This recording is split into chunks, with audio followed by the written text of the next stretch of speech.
Hello, everybody. Welcome back to Inkwell Investigations.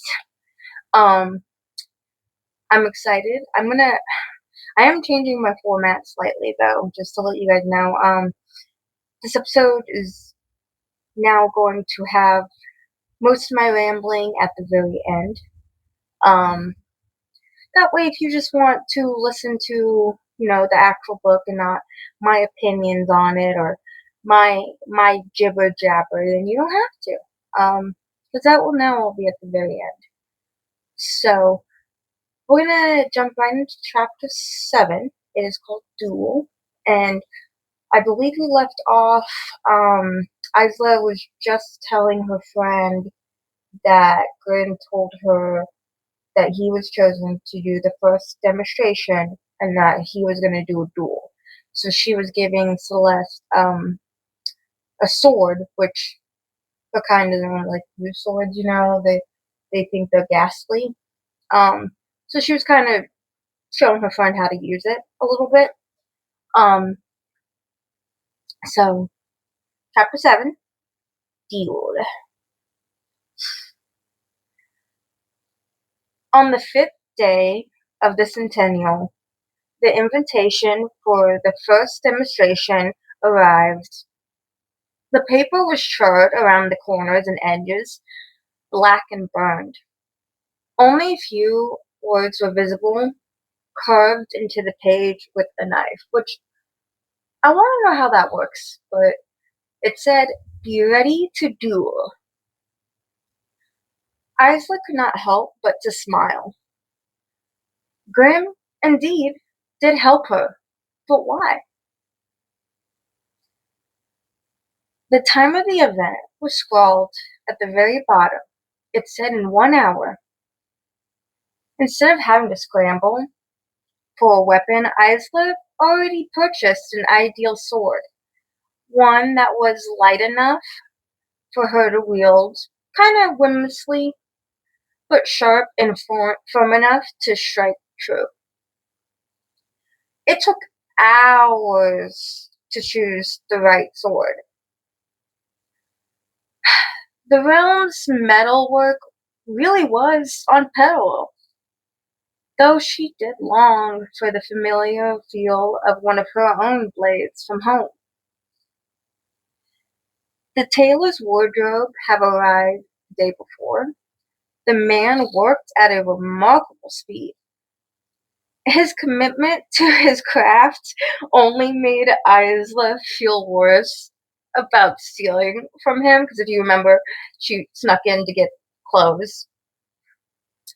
She reminds herself if she finds the bond breaker, she is saving technically him and his realm to counteract her guilt. Been there. One gown was a dark blue of sapphire, with crystal-shaped swords cut out of its sides. One was a purple, fresh lavender with an eye-rolling low-cut bodice and skin-tight pants, finished with a glittery cape that tied around her waist,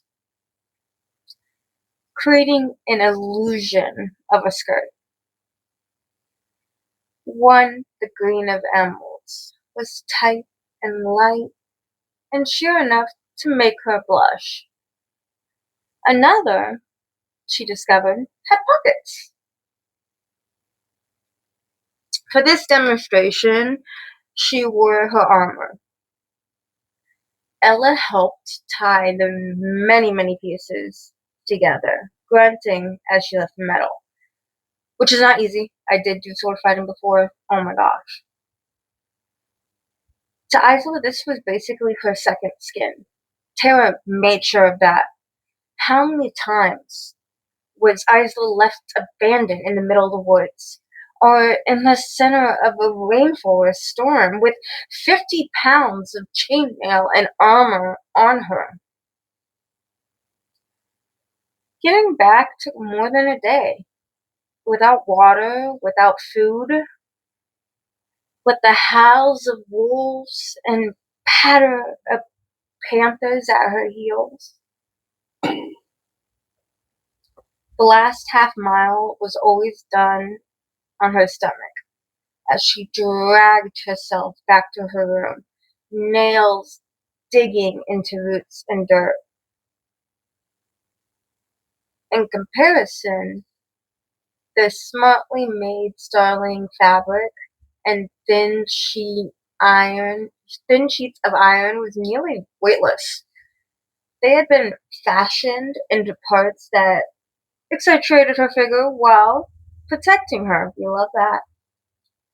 Metal shoulder pads, chainmail sleeves and tights, metal plated boots that ran up to the top of her thigh, a sculpted breastplate. Done, Ella said, slumping over after the last of Isla's outfit was assembled. Thank you, Isla said, before taking a bite of the vegetable skewer and grains that Ella had brought her for lunch. In exchange for the healing elixir, the starling girl brought Isla regular meals, believing them to be indulgences in additions to the herds that Isla planned to secretly chuck off her balcony for everything. Ella bowed her head and gently tapped at her leg. She walked almost evenly now, and her brow wasn't set in constant tension of pain. Thank you, she said. The duel took place at the Serena from the farthest reach of the castle, one that used to be open, but has been covered with a dome after the curses. It made the crowds cheer and echo and bray together, forming a single taunting voice from 1,000 mouths. Rulers controlled many variables throughout the trials: what it would test, where it would take place, if there would be any advance notice, and who was allowed to witness it. Grimm invited everybody. They sat separated by round, filling every seat, rows lined by dozens of lit torches. Starling in the glittery silver, Skyling in the bright blue, Moonling in their immaculate white, Sunling in the polished gold. Demonstrations were a spectacle. She knew this. Meant test different skills. Meant to manipulate favor. Meant to decide who deserved to die. At the very least, who would determine the teams that they would break into, which would in some way or another change the course of the centennial by forcing alliance.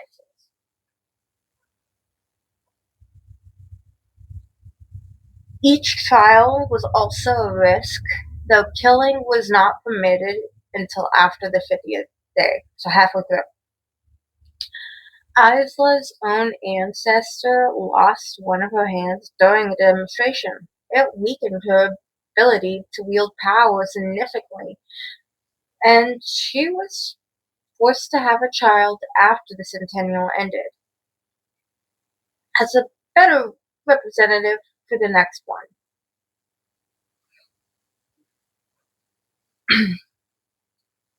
Grimm's voice rumbled through the applause. Silence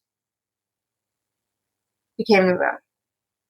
Welcome to my demonstration, he said somewhere. She couldn't quite place him. It was as if his voice was coming from everywhere at once.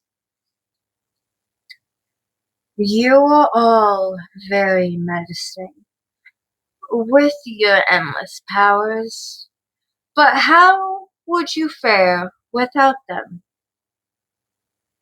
Nod, nod. He announced the first pair. Aura against Zul. Hello, Zul. The king's sword was made of solid gold to match his priceless armor. Isla wondered if the duel would end up embarrassing the king in front of his people, and the thought nearly made her smile. She had never heard anything of the king's fighting abilities in her years of lessons, which might mean he relied heavily on his fire instead. Azul's only weapon was covered in precious jewels, sapphires mixed with diamonds. He didn't wear armor at all.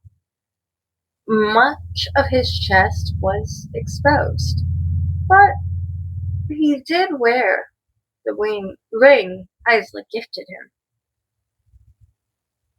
Was he so good he didn't require protection? Both of Isla's assessments were wrong. The duel finished within seconds. The king struck so quickly she almost missed it. One moment, the tip of his sword was dug into the ground. The next, it was at the Skyling's door. Zul only smiled graciously and bowed, admitting defeat. The Sunlings were on their feet, roaring in approval, waving long links of golden fabric above their heads. Celeste and Cleo were next. Isla's manicured nails dug into her palm, watching her friend enter the arena. The moonling wore a serpentine gray. She didn't wear armor either, but she did opt for pants. Her weapon was long and thin, like an ice pick of fencing. Celeste held her sword steadily. Isla did choose a very light one for her friend, one that would be easy to maneuver by someone who did not have extensive training like Isla. Her silver hair was plaited, stuck firmly to her scalp. At the bell, Cleo lodged.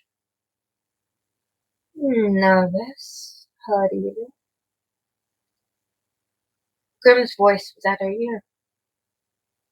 She did not dare take her eyes off the action. Cleo had missed Celeste's arm by inches, and her friend had just unsuccessfully struck back. Don't call me that, she said quietly, wincing as Celeste nearly tripped right into Cleo's blade. It was like she could hear the grin in Grim's words as he said, "Is that thanks I get for my help?" She spared him a quick withering look and froze. Grim was a fearsome warrior. He wore a helmet of spikes like daggers that shot from the crown of his skull. One dipped between his eyes, shielding his nose. His shoulders had the same sharp metal points that ran down the lengths of his arms, spikes everywhere. He was a demon, death himself. She swallowed. He watched the movement, staring at his neck far too intently. Before almost absent-mindedly baring his teeth like he wanted to bite her there. Her skin inexplicably prickled at the thought. No, that's disgusting. Isla forced herself to get it together. He didn't want to bite her. That was just in her head. Why was that in her head, though? A ringing of a bell tore her attention away, back to the arena. Celeste's sword was on the ground. Claire's blade was tapping recklessly against the starling's heart. Then it too dropped to the floor. Relief washed over her. Celeste had lost, but that didn't matter. They both planned to perform average. Not badly enough to be marked as weak in the obvious choice, but not strong enough to be chosen. While they couldn't really control the pairings that would be decided on the 25th day, unless they won the no trials, which they were not confident in, but that would also instantly identify them as competition to be eliminated. They were relying on the fact that whoever did win would pair the youngest, the most inexperienced rulers together. It would be the smartest choice, they reasoned. Tying the weakest links together as easy prey for the rest of the matches.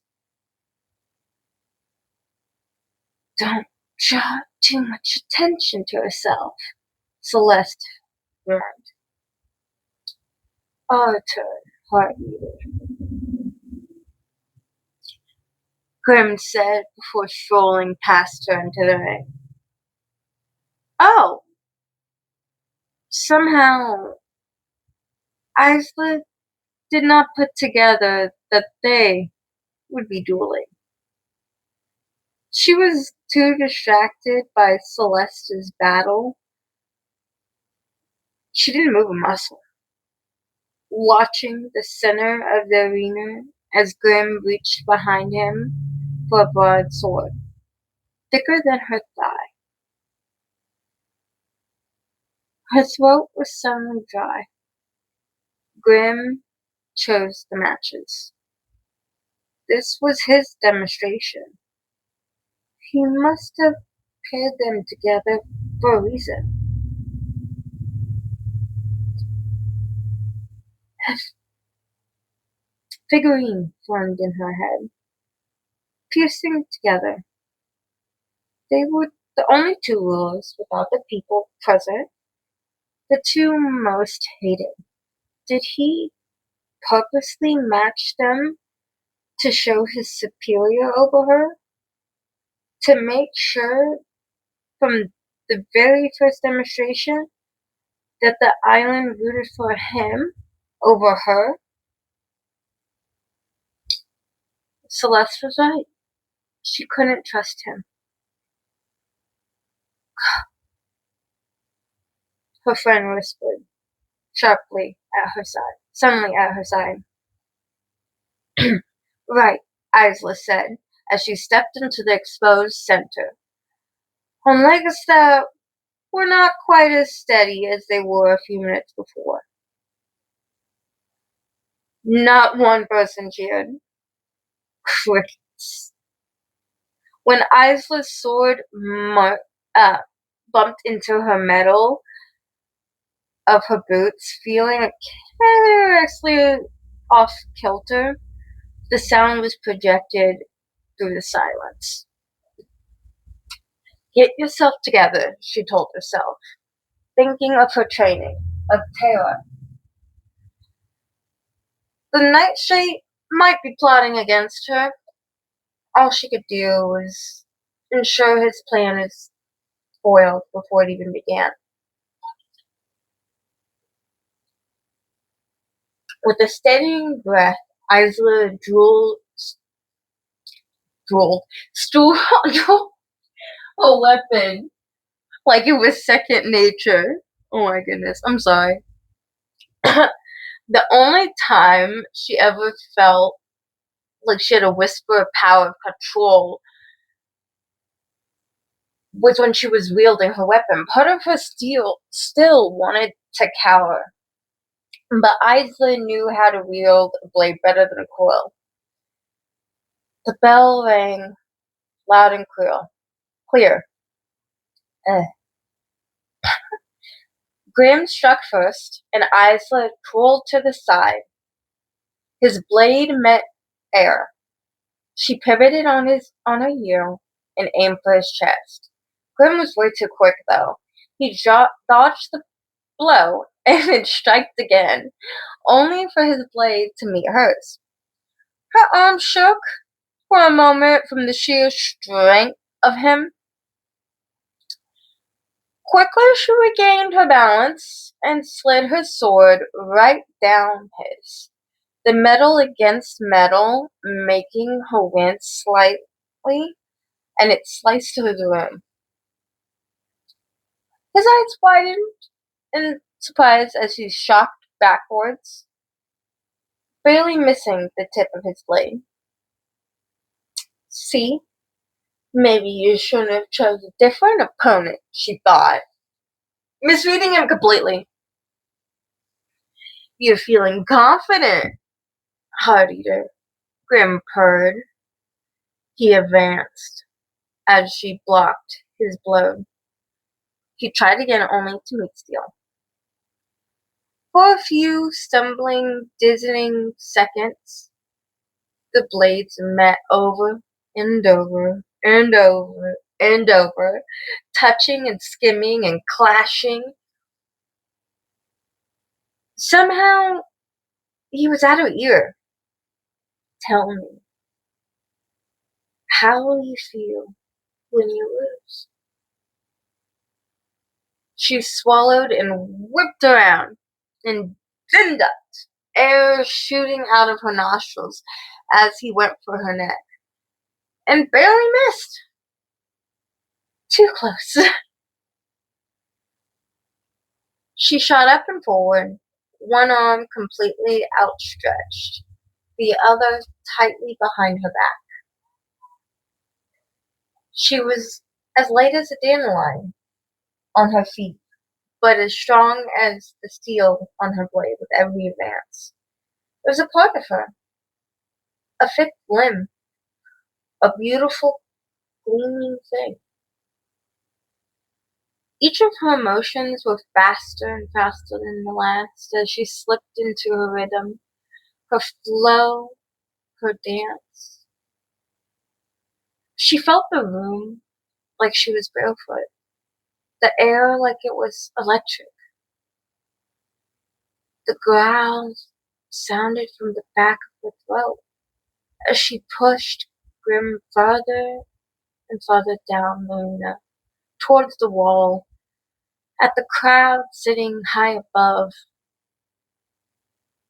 His mouth was a line as he focused. She could have sworn she saw a bead of sweat shoot down his temple. You're feeling surprised, Grim, she said, deep, deep and raspy. His eyes were fierce, no gleam in them anymore. Isla grinned, spun fast,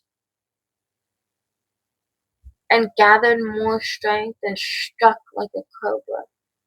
So hard that Grim stumbled just the slightest bit. It was all she needed.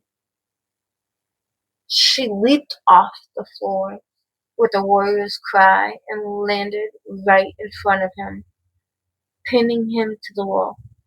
Her blade was at his throat.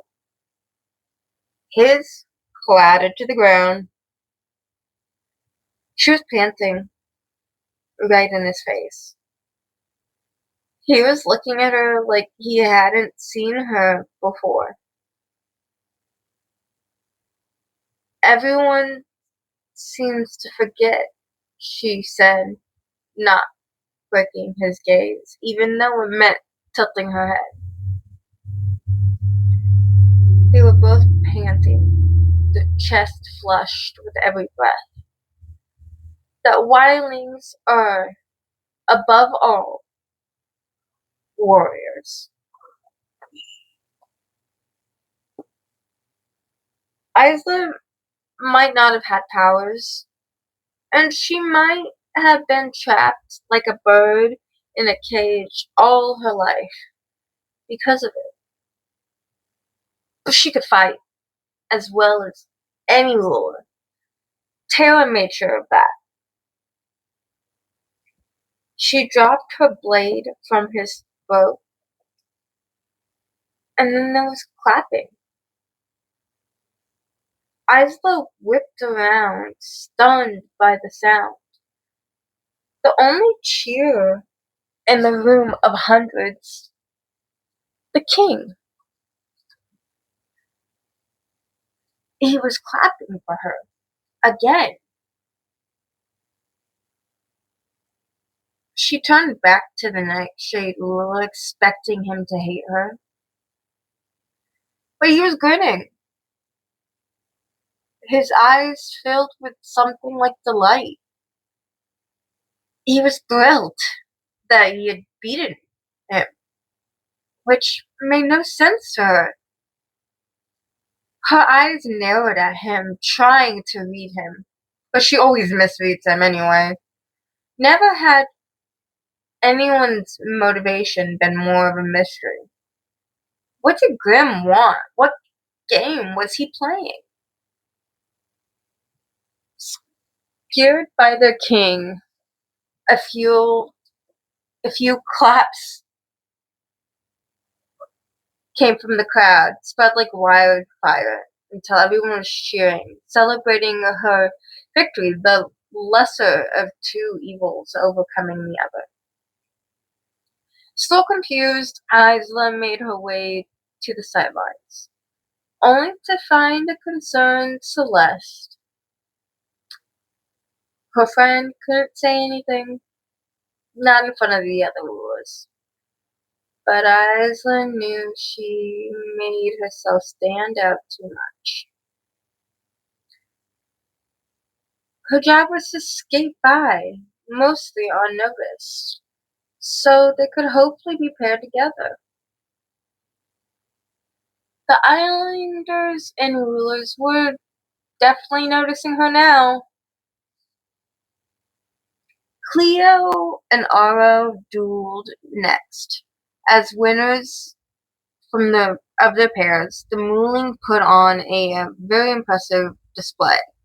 In less than a minute, the king did succeed, however, but not before Cleo was able to tear a line down his arm. The skin flayed open, blood stained the arena, sizzling, because remember his blood is fire. He didn't make a move to heal himself, though, before moving on to the next duel. Part of Isla wondered how the Mooling dare oh my goodness, dare wound the king. Some of the islanders were probably thinking the same thing. Oh, didn't even bother leaving the ring. He stood, blade dug into the ground, honor, his hands resting on the hilt, still bleeding, staring at Isla, his final opponent. His eyes were hollow, emotionless. She didn't shy away from his lifeless gaze as she stepped back into the arena. This time there was no applause for her. The crowd's loyalty shifted and stayed with the king.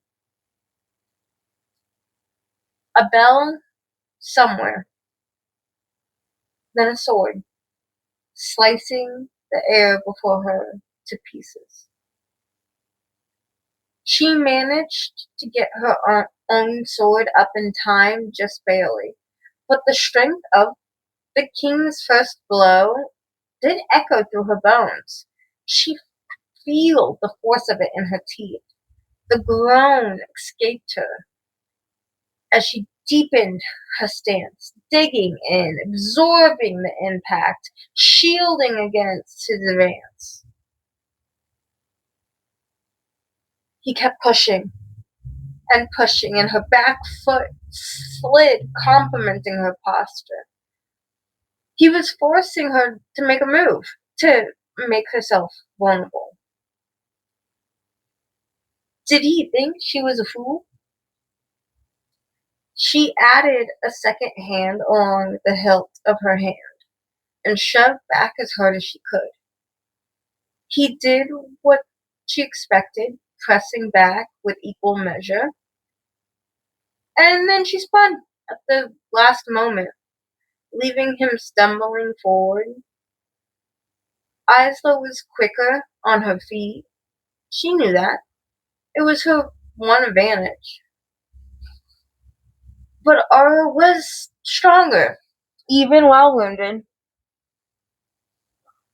The king's sword did find hers before she could truly recover, and Isla fought to keep up, mostly on the defense, blocking blow after blow after blow after deafening blow.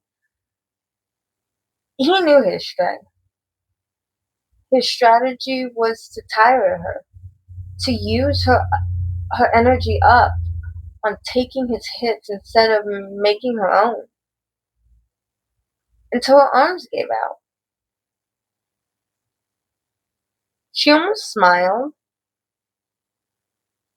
He didn't know that when Isla was 12, Tara had left her hanging onto a branch of a tree, 50 feet above the ground, for 5 hours. Fall, and you'll break your legs, she'd said. They'll heal, but you won't be allowed to go on the tour of the new land if you're injured. She was looking forward to her first tour of her new lands for years. The first hour wasn't so bad. She was training for a while at that point. Her arms were strong. By the third, she was screaming. By the fourth, her voice gave out. By the fifth, one of her shoulders popped out of her socket.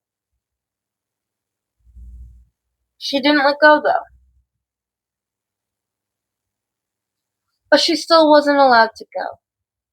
A punishment for the screaming. You take the pain like medicine, Tara had said in response to her tears. You swallow it down with a smile. Then she popped Isla's shoulder back into place without any medication. Another lesson. The king not be the one that wore her down. Still, it was to her benefit to think he would. She slowed her movements slightly, then her wrist just a degree, angled her sword just the way someone who's trying to shift the light might. He advanced faster in response, sensing her weakening. She took a step back, another, then one more, this time with a slight stumble. He made his final bold move, and Isla unleashed the strength she had stored.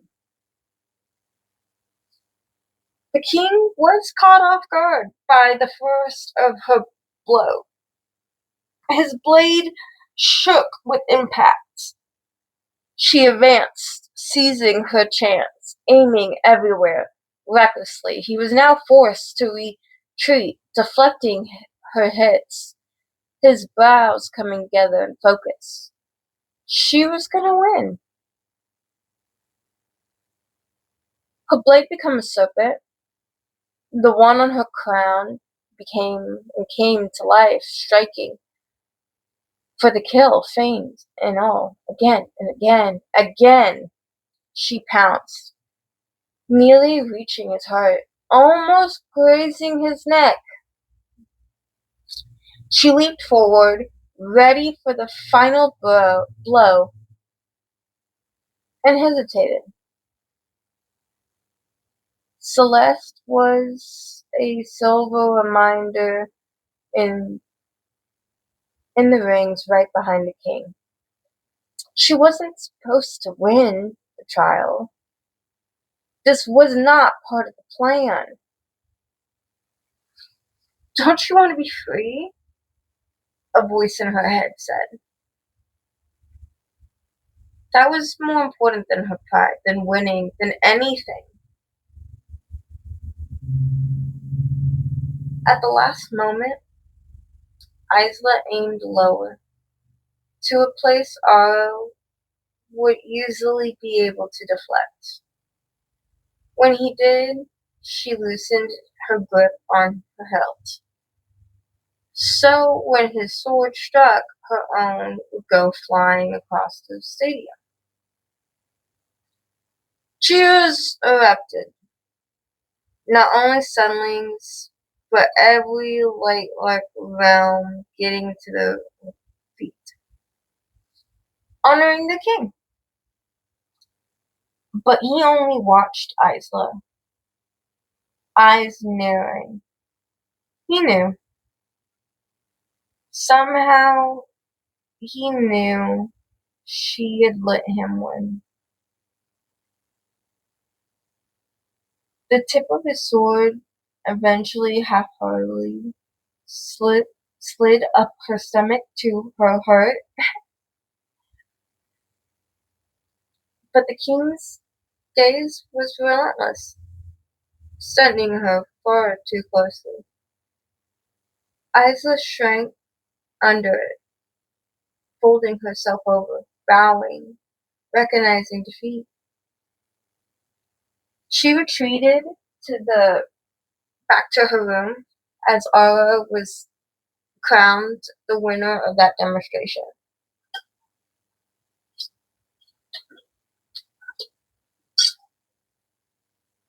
Her eyes didn't meet him again, but she could feel his gaze on her, not lifeless, but merciless as flames.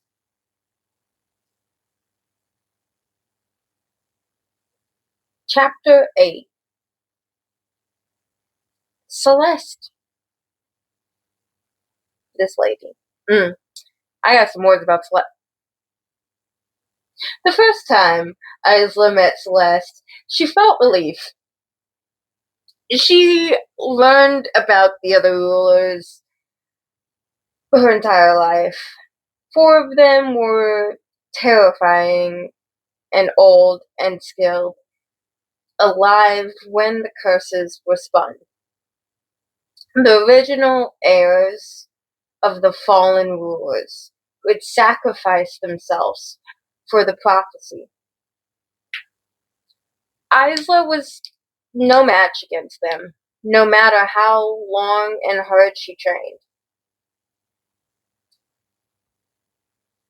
They were the stars of her nightmares, each of them killing her in her dreams 1,000 times. Before the Centennial invitation even arrived, the starling was a mystery, young, like Isla, disadvantaged because she would have no Terra, no Poppy, no one ancient and wise to guide her, thanks to the curse. Still, starlings were powerful. She is your enemy, Terra would tell her. And an informant had long informed her guardians that the latest in the long string of starling rulers was a girl. One of you will lose. Tara convinced her that, as the youngest two, they would be preyed upon to fulfill part of the prophecy. Only one of the two would live. It must be you. So, when Isla accidentally portaled her way directly into the Starling ruler's castle with her star stick, and the girl just looked at her and smiled, a weight was taken from her chest. I think the star stick knew I needed you, Isla would tell Celeste years later during many of her secret sleepovers. And that I needed you, Celeste replied, squeezing her hand tightly. Not enemies, friends, sisters. That word did a much better job at describing the bond, a relationship that Isaac could have never prepared for after a life alone. She loved Celeste more than anyone, even her guardians. It was only natural to tell the starling her secret 3 years after they met. It was because of her love for her friend that she was honest. I understand if you don't want to work together anymore, Isla said. Truly, Celeste, I would understand. Celeste had held her tightly as they both cried. Knowing Isla's powerless complicated everything. Knowing there was a big possibility that the other rulers would find out during the centennial, and Isla would die once the rest of the prophecy was fulfilled. No, the starling whispered into Isla's shoulder after a long while. We worked together, always. Taking her face into her hands, she looked right at Isla and made a promise. I will protect you. We will walk away from the centennial and into the rest of our very long lives together. That was why, or at least tried, to listen. Celeste put herself and her entire realm in danger forming an alliance with Isla, and Isla might have already ruined that. I'm sorry, she said, looking at the floor of Celeste's room. It was past midnight, so no one would hear their whispers. They had barely seen each other, knowing being caught visiting each other's rooms would mean the end of the secret plan. But tonight, Isla took the risk. Celeste shook her head and sighed. She was braiding her silver hair just to do something with her hands. Her friend often busied herself. She was anxious. For the centennial, the last technique had with her made a blanket with her dress, knitting for hours on end. Whew. So Isla finally hit in the meal. I'm so sorry. My my brain has been all over the place. Silence spread, and it always made Isla uncomfortable. She filled it with excuses. I mean, Was I just supposed to lose against Grim? I couldn't. That's what he wanted. Though his grin being defeated did hint otherwise. She had no idea what he wanted. Celeste gave her a look. You weren't supposed to make yourself a target. Isla didn't know why she rolled her eyes, but she did, suddenly annoyed. That is when the starling stood. Energy crackled in the room, a sure sign that she was angry. You need to think long term, she said sharply, hands and fists at her sides. Islanders were watching. All the rulers were watching. You beat Grimshaw. You nearly beat the king. Do you mean to make enemies, Isla? Do you mean to become someone's other target or someone that the rulers want to get rid of? Isla looked away. Of course not. Then you need to listen. We have a plan. Complete the demonstrations without notice. Be the young, inexperienced ruler that they already see us as, so that the winner of the demonstration hopefully pairs us together. That would allow us to search for the bondbreaker, to work together without having to hide the alliance. Isla was surprised when Celeste's voice spoke. She only saw the starling cry a handful of times. It allows me to spend time with you without making anyone suspicious. To protect you. A silver tear shot down her cheek. She took a shaking breath as Isla made her way to a friend, instantly ashamed. I can't protect you if you won't listen. Isla threw her arms around Celeste, holding her close. The truth was, if the starling ruler wanted to only survive and save her realm, she would have abandoned Isla. She knew her secret, after all. It would be easy to share it with everyone else, to guarantee Wildling would die.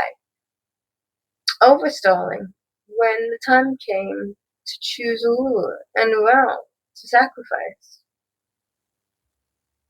But she didn't, because they were sisters.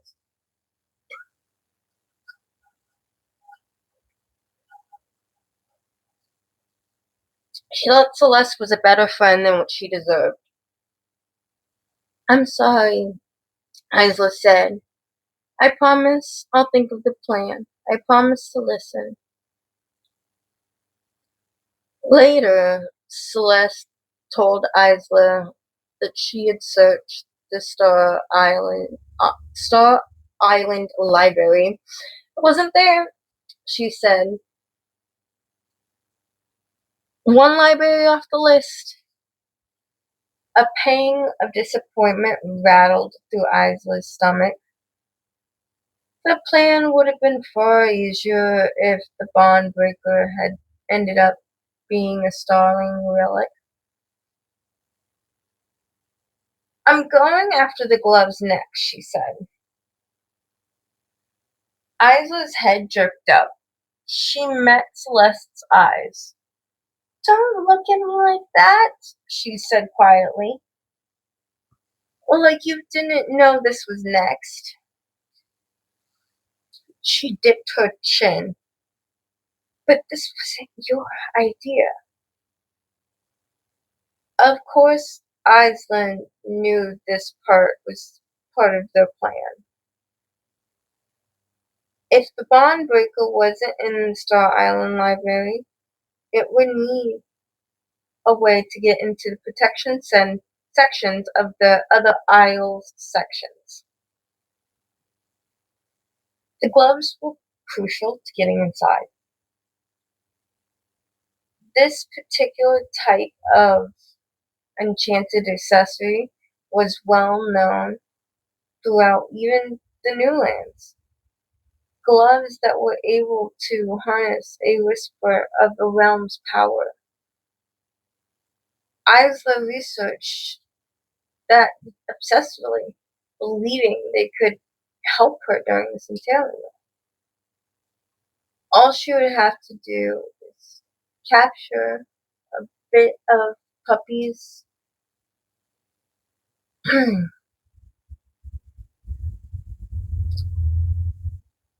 I'm so sorry. I'm so sorry. I lost my train of thought and I'm working thirds now, so I'm still adjusting my sleep. I am so sorry. But these gloves were made out of skin, and only the Dock of the New Lands would sell these things. And Isla searched mm, everywhere for these things. They were rare, not regularly made. Doing so wasn't typically worth the hassle. The power they held was minimal and consequential, unless you didn't have power like Isla and had a specific use for them.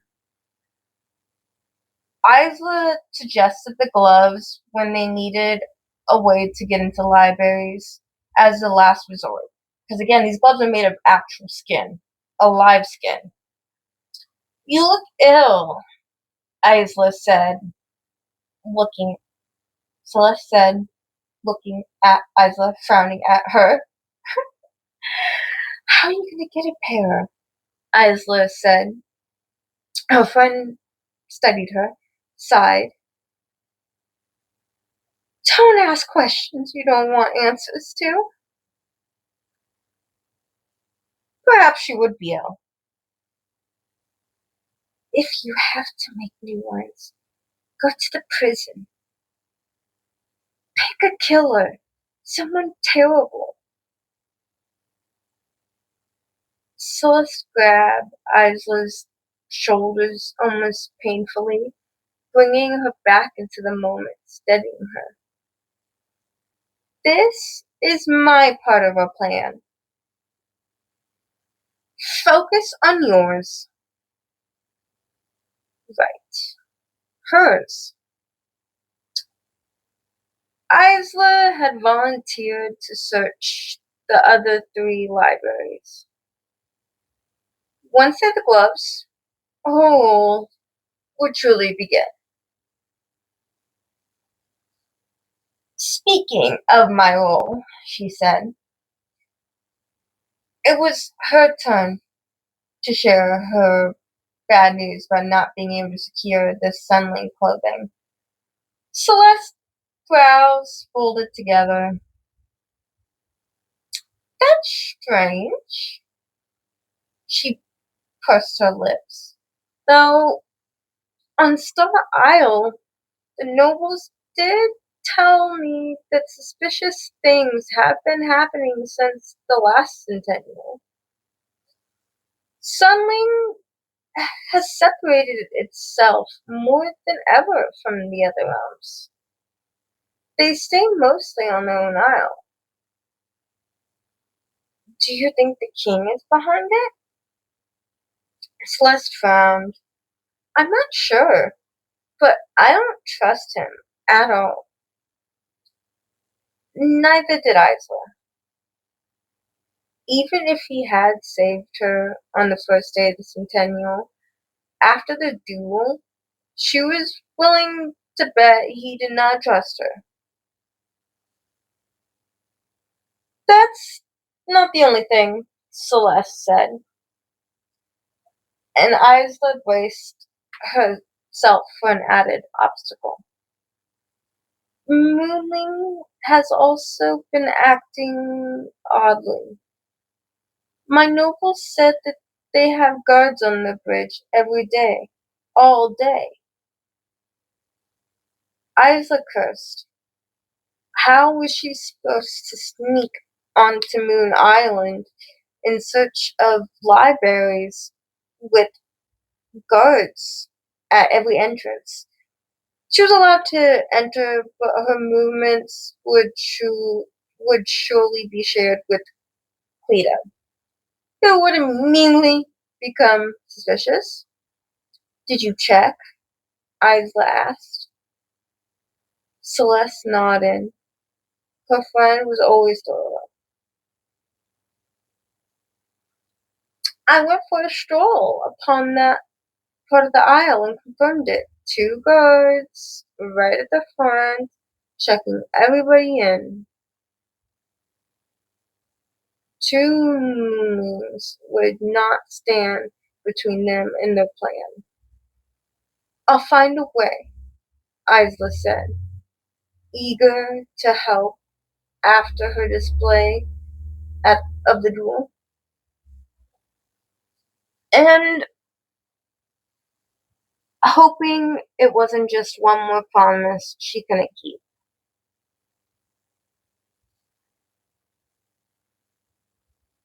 And with that, we are now on chapter 9, and we're gonna stop there. I'm sorry, I was kind of drifting off a little bit throughout that. I am still adjusting to my new schedule. I am liking it a lot more. It's just taking time to adjust, you know. Um, but overall, it's a great change that I definitely needed, and I'm excited. Um, this book again is so amazing, and Celeste. I got beef with Celeste. I got some stuff I want to say about Celeste. Let's just say don't. Let's just say everybody has a plan. Everybody has a motivation. Probably don't trust people blindly.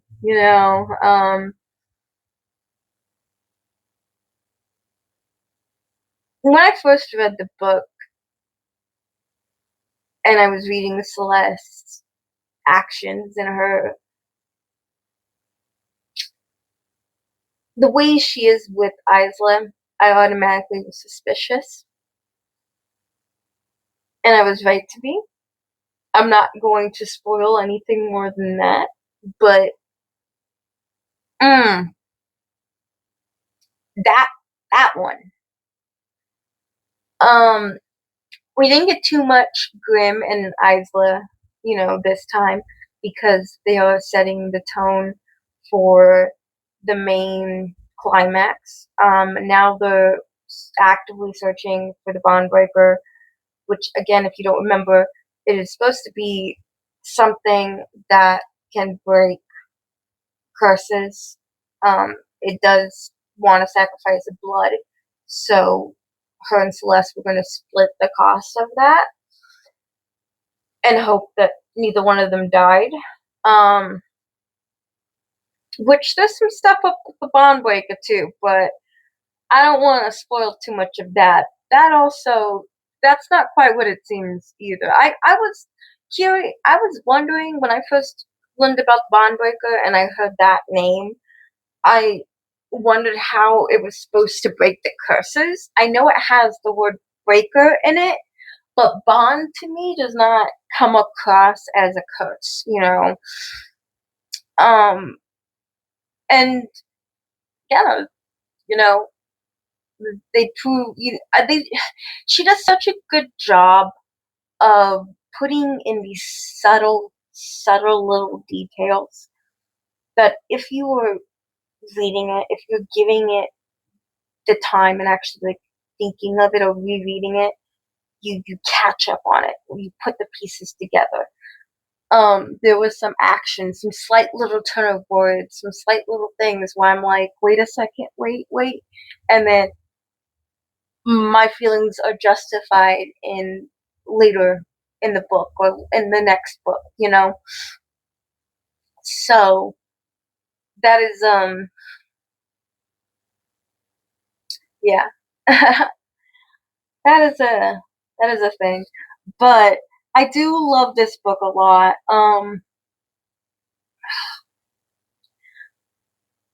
I am trying to think about how I'm going to carry on with this series because it does get a little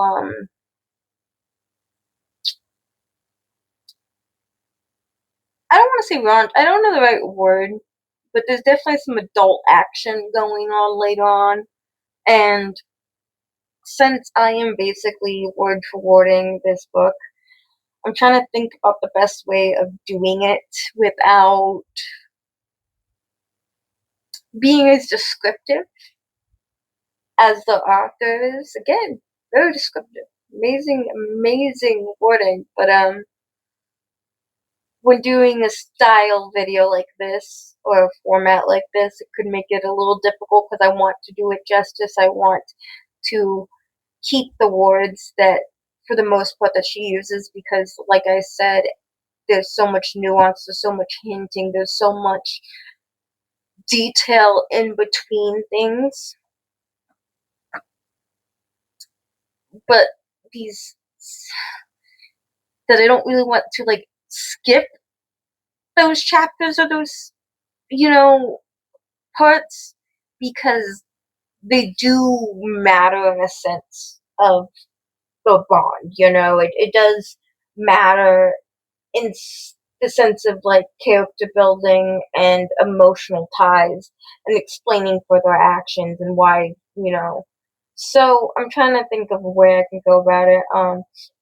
That video might be more of a light-hearted video where I'm a little bit more loose with the wording, where I'm not for word for wording it, but kind of like playfully describing. So we'll see. I'll do a couple little, you know, trials, but um, the next video I think I'm gonna try to cover 4 chapters. So it's gonna be a little bit of a longer one. I'm gonna do 4 chapters. That's because 2 of them are very short. So they're like, if you were listening to them on like Audible or something, I think they're like 8 minutes long. So they're short, very short, a couple pages each. So I'm gonna end up doing 4 for my next video. I don't know when that's gonna be. Again, like I said, I'm shifting my schedule, life's moving around, but all for a good goodness. What? My brain broke. I'm sorry, but all for good things. Like all good things are happening. The only gripe I would have to say is I'm still adjusting my sleep schedule, but I mean that's not a big deal. It's I'm something that's already pretty well done. I just feel the exhaustion in some moments, you know. So I'm sorry if I was dozing off there a couple times. I hope it wasn't too bad. I'm sorry. Uh, adulting fun, right? Leaves you exhausted, but you know this is something that I wanted to do and still want to keep up on because one thing I enjoy, one thing I love, and one thing I feel like I can kind of escape into, you know, this economy in this world nowadays can be, and sometimes needing a little escape or just needing a little breather is nice. Um, and that's kind of what this channel is, you know. It's yeah, I got a pretty set going on, but it's one take videos for the most part. I don't really edit. I want to be as real as possible. Um, that's why I keep in my little slips, my little mistakes, because at the end of the day, you know, we are human, we are, you know, all just trying to get by. And part of me kind of misses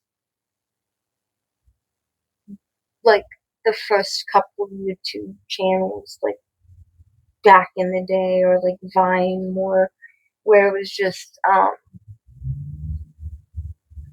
kind of whimsical, and you were, I guess, less of a pressure to be perfect. It felt like back when YouTube first started, there was less editing, and yeah, that could be part of like the lack of technology. But even then, technology was decent. There was editing, there was stuff like that, but people didn't do as much. I feel like there was less pressure to be perfect. But the more that social media grew, the more I feel like people put a pressure on being perfect, and then once that pressure was placed and enough people kind of like enforced it, it just became such a toxic thing. But there are parts of YouTube that aren't like that. There are YouTubers that are amazing still, that keep it real, that um even if they edit, they are nothing but true. Like Markiplier is one of them, Jacksepticeye, Matthias. Like these are all YouTubers that to me are OG YouTubers that I have taken a lot of inspiration from. Not in the fact that they do the same videos as me, because they don't. They do not. Markiplier is a gamer. Jacksepticeye is a gamer. Um, Matthias, that's just he's done a lot. He was one of the YouTubers that really was aspiring to me, because he started off like doing videos with his brother, just in the living room doing like random little challenges and fun little things. And then he started a studio and helped other people become YouTubers and do their dreams and what they wanted, and gave a space for that, and then developed more channels and more channels. And um he's also does writing and everything, and it's just amazing to see the creativity that people have. And I kind of miss that. I feel like there's just a lot of pressure, a lot of nonsense and hate and anger for no reason. It's just not needed. I miss the fun. I miss, like, can we go back like to the Nerf battle days and the Mafia day, like when we would play the game Mafia, and like just the fun, whimsical, when things weren't as serious. People could be their authentic self. It doesn't matter if the PJs were looking like a hot mess or just coming in to work. Like they were authentic. They were them. Even if there was some editing, that's one thing I really did always like about, especially Matthias's videos, is um just, even though you could tell he was editing, that the vlogs was still very true. No one was putting on much of a show. Yeah, people had a little bit more energy for the camera, but you could tell it was still them. It was still their authentic selves. And I kind of miss that kind of stuff. Um, I wish I knew how to like tag or do that kind of things. But I suggest, if you're looking for lighthearted stuff, looking them up. I'm sure pretty much everyone knows about Markiplier at this point. I mean, he's spread. He just came out with a horror movie called Iron Lung. It's really good.